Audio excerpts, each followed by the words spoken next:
I'm okay with my back tire looking like crap, but I'm not playing around with this front tire. I'm starting to see cords, treads all gone. She's bald and showing some weird wear patterns. It's starting to handle weird. These are Dunlop Sport Max tires. Pretty sure they're stock. Came with the bike when I got it. I got 110 on the front and 150 on the rear. I went ahead and went up a size on my Michelin Power 5s. I wanted to get the Road 5s, but this is a time sensitive issue. So I went up on, I got a 120/70 going and a 160/60 for the rear. So gonna put those on and see how that goes. And then once the exhaust cools down from the burnout, go ahead and put that collar on like I said I would in my previous video, instead of this kind of weird looking exhaust clamp I got. I actually got these off of Amazon along with the tools I'll need to finish this job. I got the tire spoons that came with the rim protectors and extra valves and a valve removing tool. I got the adapter pieces for my Harbor Freight swing on stand. I could pop these in there. These will hold the front forks, and then these will actually go on my rear spools instead of the just kind of cupping the swing arm like it was before. So I actually test fitted those, and those fit perfectly inside the Harbor Freight piece. And then I have the wheel balancing stand, which I actually have to put together, which is inside this box down here. So that's everything I'll need for this job. I'm gonna go ahead and start with the front. That's more crucial, less to do. Just take the bolts out, pop the axle, drop the wheel, and then I'll move on to the back. That's gonna be more involved.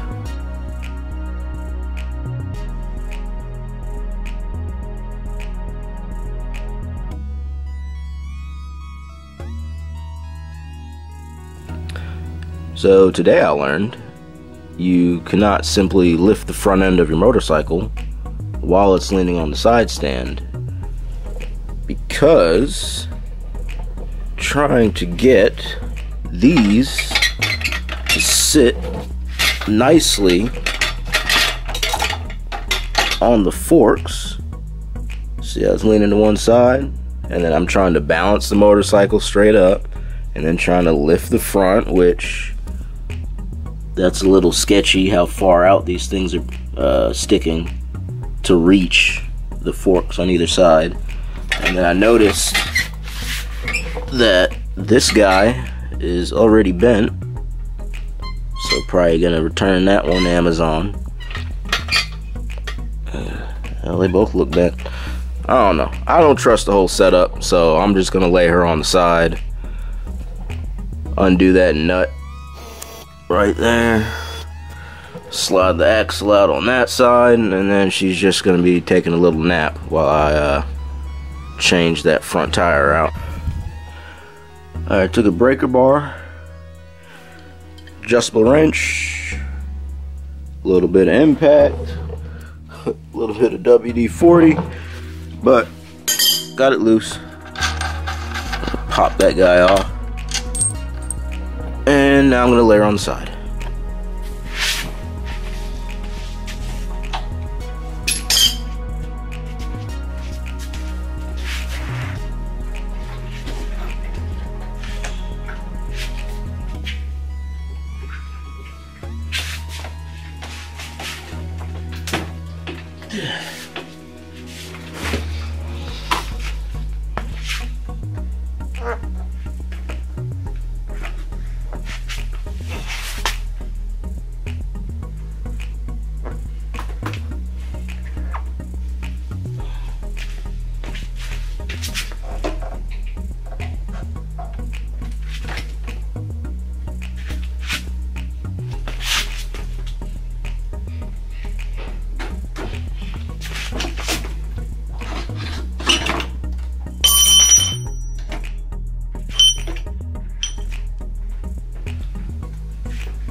So much Windex on this thing, it's slippery as hell. Whew. Alright. There's that.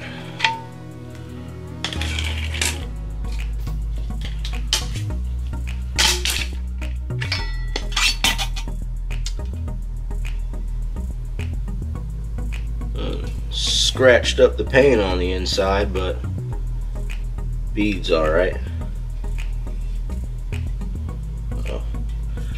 Get that cleaned up and then mount the new one. Out with the old, in with the new. Should get a decent amount more rubber on there, goodness.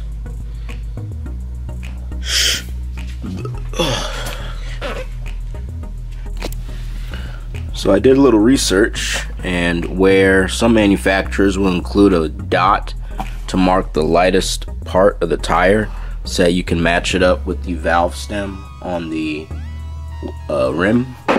My new Michelin tires have no such dot, and instead what I'll need to do is make sure I find the heaviest part on the rim, and then I'll put the tire on there and just kind of figure it out. That's basically where Michelin left us, is just figure it out yourself. I don't want to put a crazy amount of weight on here.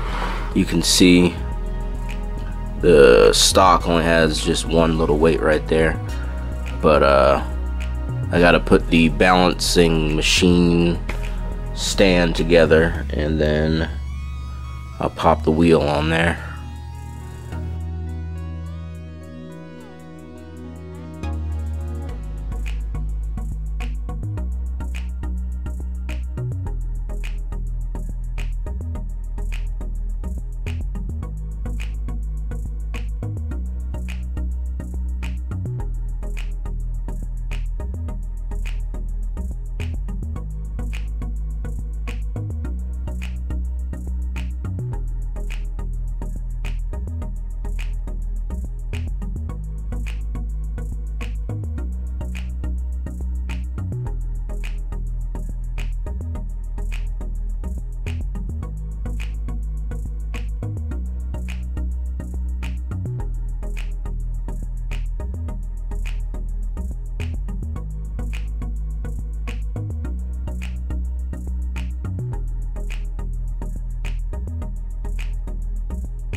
Here's just the rim balanced. See, the valve stem is actually not the heaviest part of this rim. I went ahead and put a little mark on the edge of my rotor, just so that that's not very noticeable. I don't have to put a sticker or a dot or something. At first I was trying to put a white Sharpie mark right there, but I'm gonna rub that off. I don't want that getting left behind. So I'm gonna go ahead and put the tire on the rim and do this all over again, and I might even pull the tire so that it balances out somewhere. I don't know. I'm winging it at this point.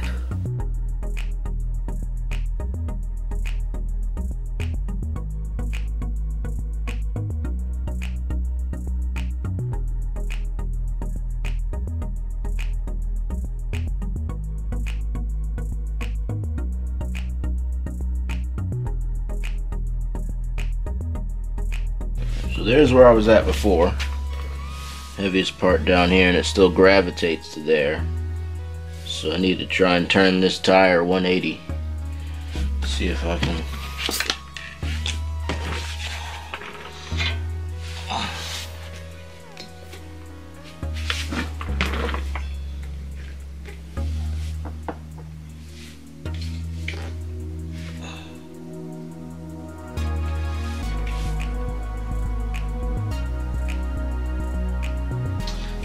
Nope.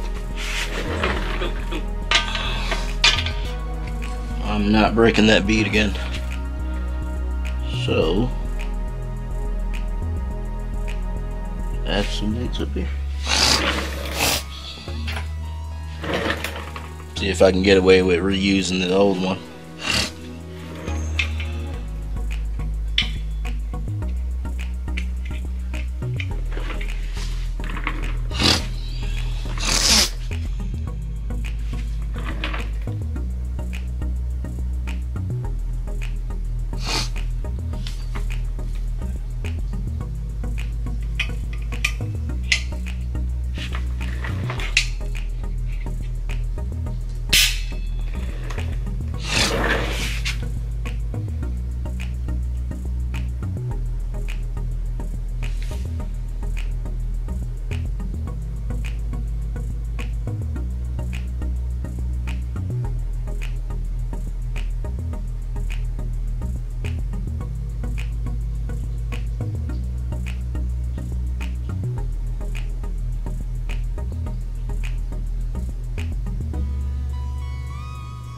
You know what? I bet there's a bunch of this in the bottom of there. Gotta try and get that out of there.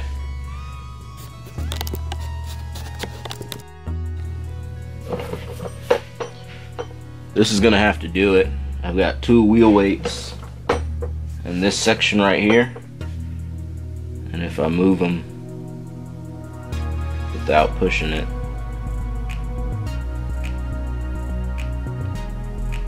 kind of stays in the same place. I don't want to put wheel weights peppered all around this thing, so this is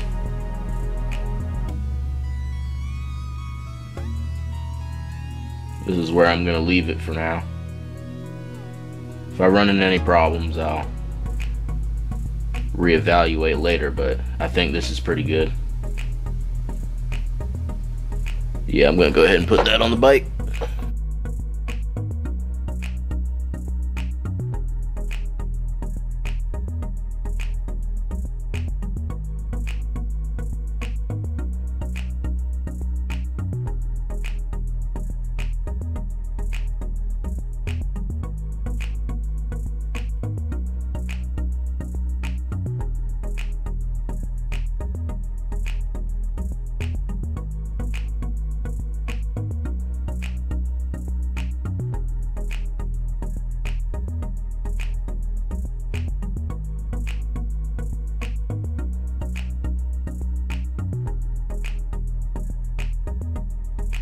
And now onto the back.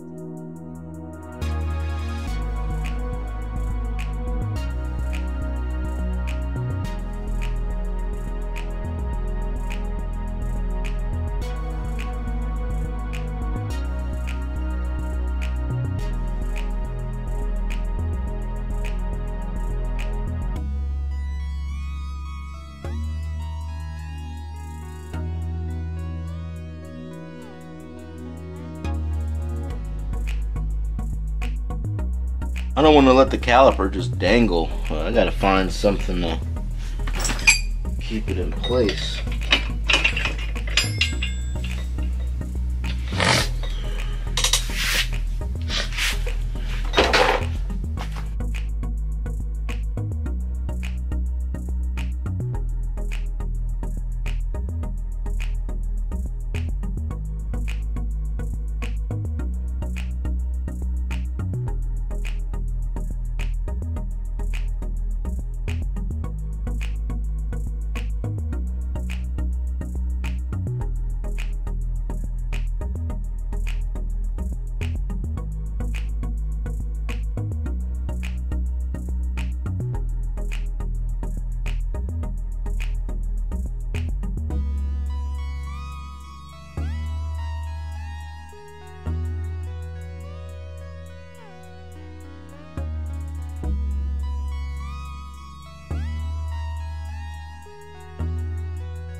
So the camera died again.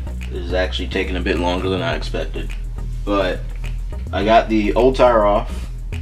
I had to bend the balancing stand because the rear wheel was too wide along with the cones. So I had to kind of pull it out a little bit so it got some clearance so that it rolled nicely. So I found the lightest part of just the rim. I'm going to mount the tire and then get that balanced. Then I'm going to have to take it to work because I don't have an air compressor here. We have an air compressor at work, so I can go ahead, blow the tire up, and then balance it again.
So I actually got away with using the old wheel weight.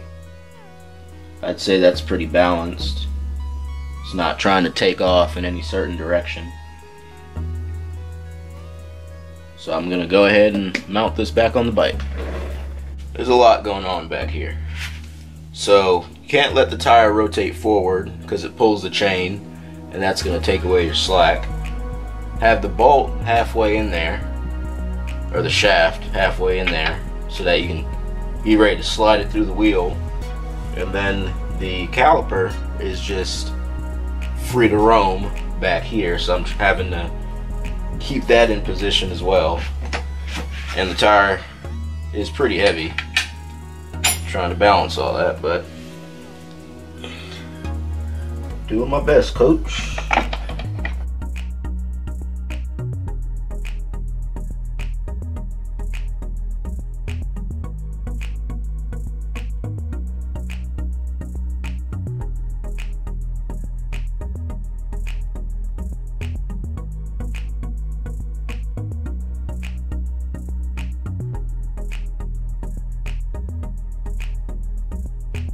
So yeah, like I was saying, trying to balance all this, I put the bolt in on this side and had it ready to go on the wheel just right here. You got a spacer that's ready to fall out, so you have to hold that in while you're trying to push the bolt through. You can't rotate the wheel this way or that way because that takes away your chains. Whatever chain slack you do have is going to help you put that bolt through. Then on the opposite side, once you do get the bolt through, you have another spacer that you can kick out. And the worst part about this was that the caliper was free to just fall out. And I'm trying not to destroy the ABS sensor down here. But you have to get that slid in. And then I had this piece waiting on the other side. It's a little extension that I had coming through there, holding the caliper in place, getting ready to get kicked out by the bolt. And I had to squeeze with my legs and try to hold the wheel in place, and that was involved. I know they make captive spacers or whatever that won't fall out on you, but if you're dealing with stock hardware, that's what you got to deal with. So I'm going to go ahead and tighten this bolt up, get the cotter pin in there, and it should be ready to ride. Very nice. think the slightly larger size wheel fits it well. It's filling that space a bit more, but not worried about it. Really close to my little brake reservoir there, but we'll see as time goes on if I get any scarring from the tire rubbing up against that over bumps and whatnot.